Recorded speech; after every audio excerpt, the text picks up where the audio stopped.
بسم الله الرحمن الرحيم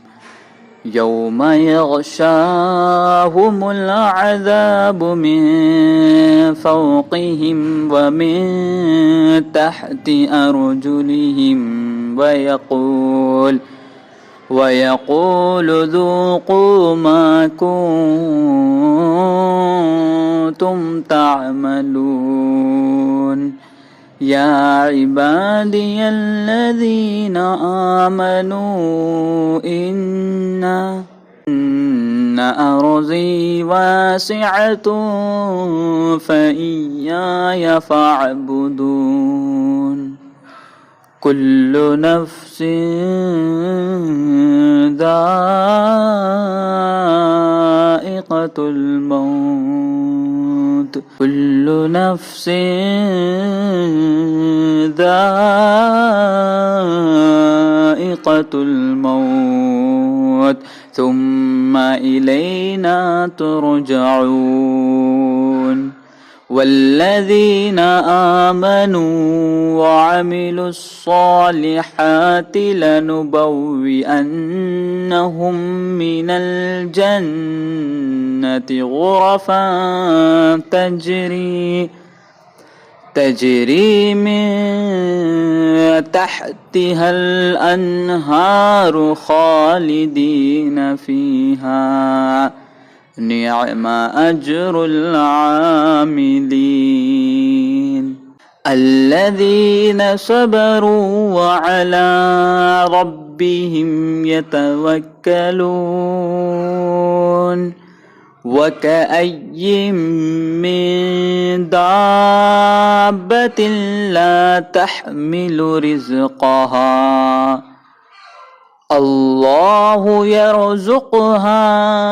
وإياكم وهو السميع العليم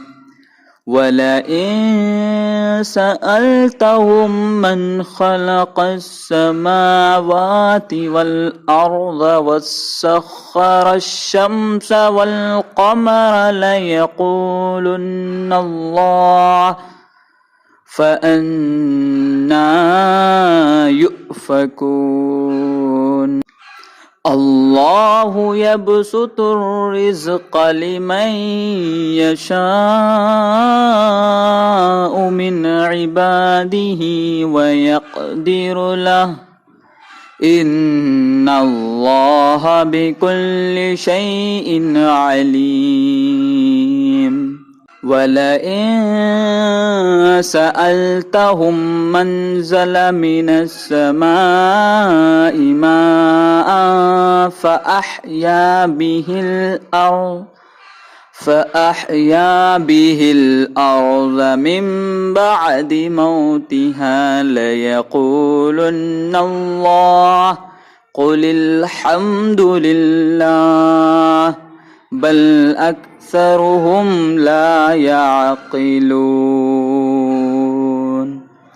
وما هذه الحياة الدنيا إلا لهو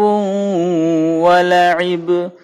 وإن الدار الآخرة لهي الحيوان لو كانوا يعلمون فإذا ركبوا في الفلك دعوا الله مخلصين له الدين فلما نجاهم إلى البر إذا هم يشركون ليكفروا بما آتيناهم وليتمتعوا فسوف يعلمون أولم يروا أنا جعلنا حرما